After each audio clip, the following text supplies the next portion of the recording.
သာလွမ်းတဲ့ကြောင်းတွေကိုညီလို့မစိုးရောမင်းရဲ့ဒီမှာငါကလေးလေးတယောက်လေးကြီးချဆိုးသွမ်းတော့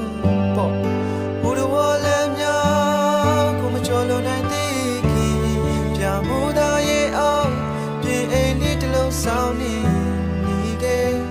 ဒီစီကင်းတဲ့ခွေးလေးတွေရှိမယ်ခြေနာလိုက်များရှက်ရလို့ရဲ့ငါရဲ့ခြေနဲ့မင်းကိုတွေးထွေးစေခြင်းနဲ့အိမ်မပြတဲ့ပြုံးတွေလုံးကြုံမို့ရှေ့စမဲချီလဲ